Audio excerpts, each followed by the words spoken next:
का सीन है।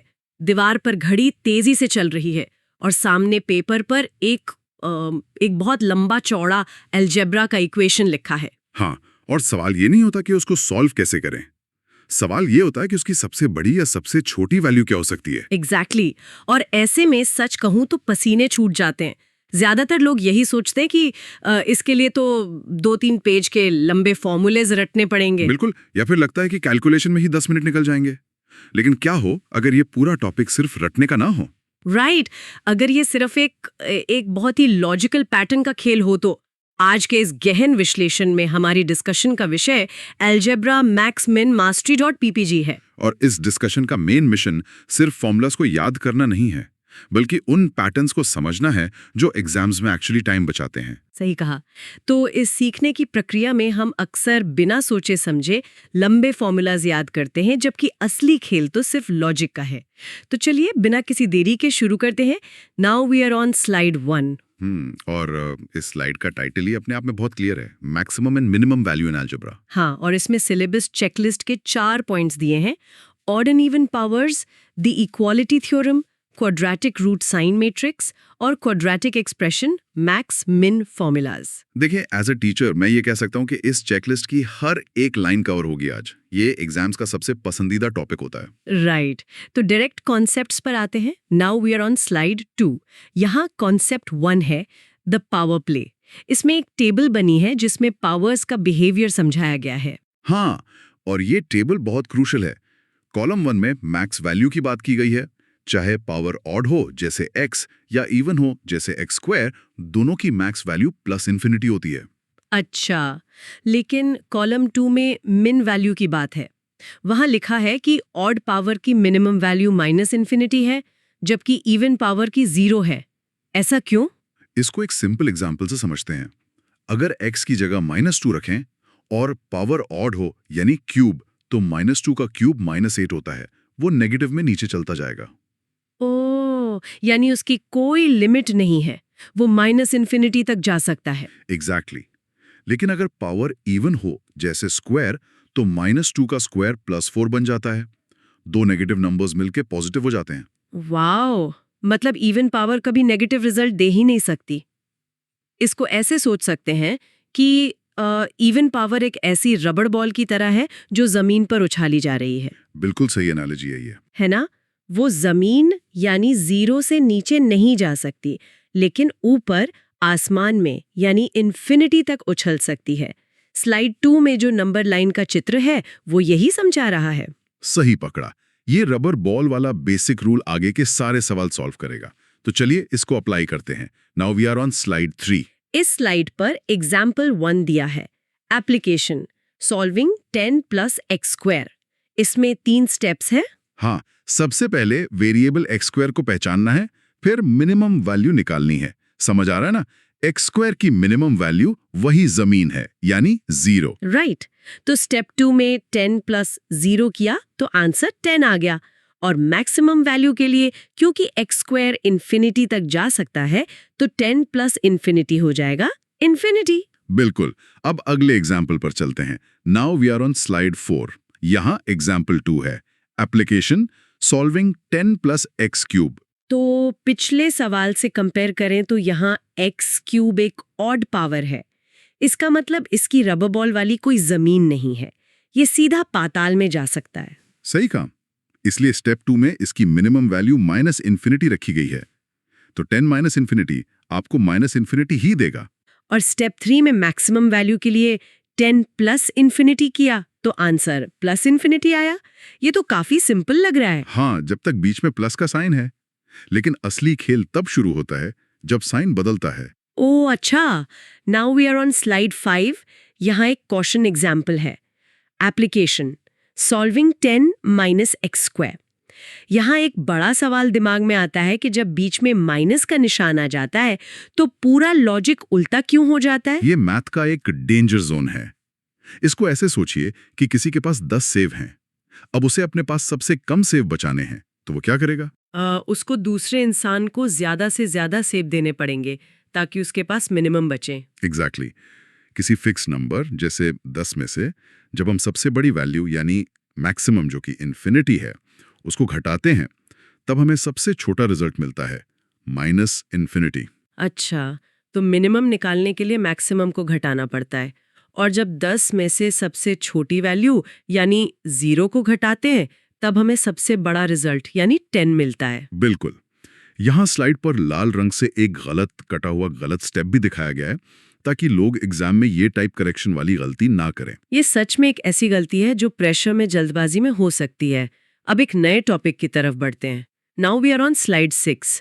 यहाँ द इक्वालिटी मैक्सिमाइजर थ्योरम लिखा है। हाँ, और इस स्लाइड पर एक तराजू का चित्र बना है जिसके दोनों पल्लों पर x और y रखे हैं।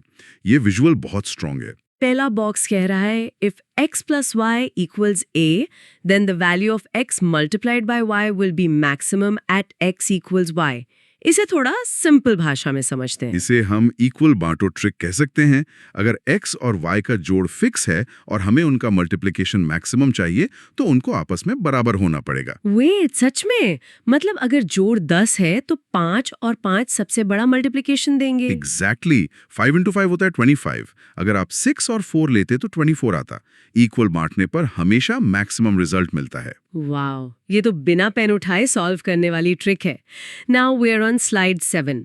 यहाँ इसका एप्लीकेशन है। सवाल है a plus b plus c plus d equals 1, तो ABCD की अधिकतम वैल्यू क्या होगी? और यहाँ जो विजुअल है वो एक गोल चक्र यानी सर्कल है जो 4 हिस्सों में बतावा है। ये बताता है कि चारों वेरिएबल्स को बराबर बांटना है। तो क्योंकि टोटल 1 है, इसको 4 से डिवाइड किया तो हर एक वेरिएबल की वैल्यू 14 हो गई। सही कहा। फिर इन चारों को मल्टीप्लाई करना है, 14 into 14 into 14 into 14, जो कि 1256 हो जाएगा। देखिए कितना सिंपल हो गया। सच में। अब आते हैं उस टॉपिक पर जो सबसे ज्यादा डरावना लगता है। Now we are on slide 8।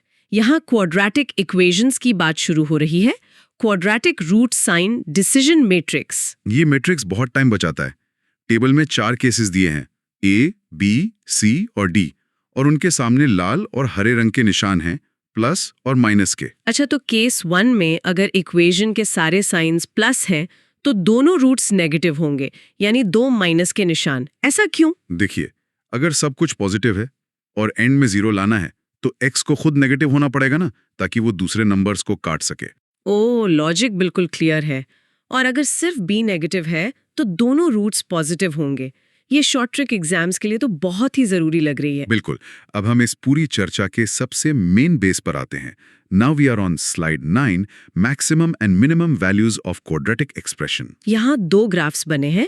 Case 1 में जहाँ a 0 से बड़ा है, पैराबोला ऊपर की तरफ खुलता है, एक यू शेप बन रहा है, जैसे एक स्माइली फेस हो। हाँ, और क्योंकि ये ऊपर की तरफ खुल रहा है, इसका मतलब इसकी कोई मैक्सिमम लिमिट नहीं है, ये ऊपर चलता जाएगा।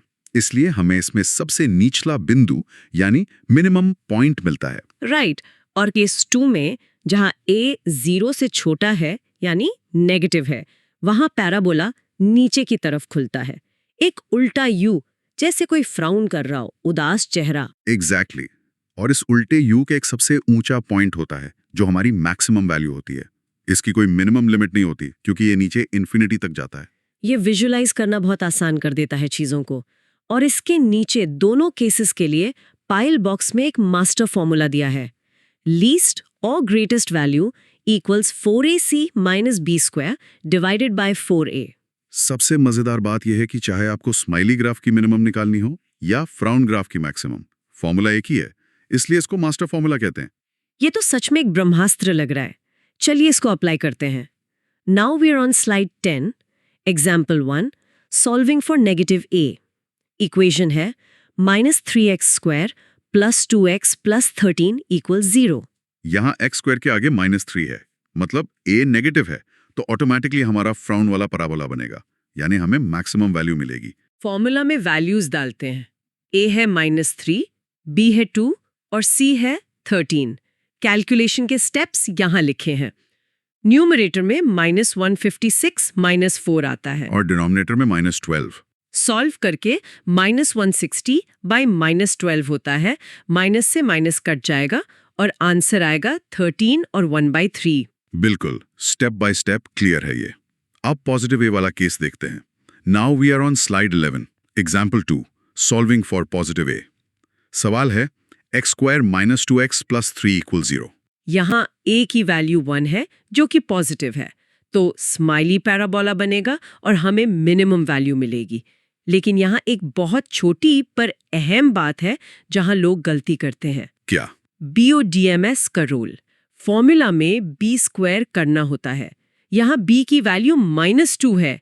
जब आप -2 का स्क्वायर करते हैं तो वो पॉजिटिव 4 बन जाता है। और फॉर्मूला में b स्क्वायर के आगे एक माइनस पहले से है, तो वो फिर से -4 हो जाएगा। एग्जैक्टली। तो जब कैलकुलेशन करते हैं तो 12 - 4 डिवाइड बाय 4 आता है, आंसर बन जाता है 2। लोग अक्सर ये बाहर वाला माइनस भूल जाते हैं। ये क्वेश्चन देना बहुत जरूरी था, लेकिन एग्जामिनर हमेशा ऐसी सीधी इक्वेशन तो नहीं देता ना। Now we are on slide 12, example 3, expansion required before solving. हाँ, यहाँ सवाल है कि ब्रैकेट में x - 7 मल्टीप्लाइड बाय ब्रैकेट में x - 3, इसकी मिनिमम वैल्यू क्या होगी। ये सीधा सीधा ax² plus bx plus c के फॉर्म में नहीं है। तो इसको स्टैंडर्ड फॉर्मेट में लाना पड़ेगा। जब ब्रैकेट्स को खोलते हैं यानी एक्सपैंड करते हैं तो इक्वेशन बनती है x² - 10x प्लस 21। राइट। एक बार ये बन गया, फिर a, b और c को पहचान कर वही हमारा ब्रह्मास्त्र फॉर्मूला लगाना है, जिसको सॉल्व करने पर -4 आंसर आता है। अच्छा, तो मतलब डरना नहीं है, बस पहले उसको सही रूप में लाना है। अब हमारी लर्निंग को पक्का करने का टाइम है। Now we are on slide 13, rapid fire revision part 1। इसमें पहला बॉक्स ऑड और इवन पावर्स की लिमिट्स का है। ऑड पावर्स इन्फिनिटी से -इन्फिनिटी तक जाती हैं और इवन पावर्स इन्फिनिटी से 0 तक। याद है ना रबर बॉल? हाँ, जमीन 0 है। और बॉक्स 2 में इक्वालिटी ट्रिक का रिवीजन है। अगर x + y = a है तो मैक्सिमम मल्टीप्लिकेशन तब मिलेगा जब x और y बराबर होंगे। बराबर बांटो, बिल्कुल। अब आगे बढ़ते हैं। Now we are on slide 14, rapid fire revision part 2। Box 1 में क्वाड्रेटिक रूट्स के साइंस का वही शॉर्टकट मैट्रिक्स है और बॉक्स 2 में अपना master formula 4ac - b² divided by 4a। साथ में स्माइली जहां a पॉजिटिव है और फ्राउन जहां a नेगेटिव है। ये दिमाग में एकदम क्लियर होना चाहिए, एकदम क्लियर। चलिए अब इस क्लैरिटी का टेस्ट लेते हैं। Now we are on slide 15, practice question 1। सवाल है 15 + x की पावर 4, इसकी मिनिमम वैल्यू क्या होगी। इसको हम 5 सेकंड में सॉल्व कर सकते हैं।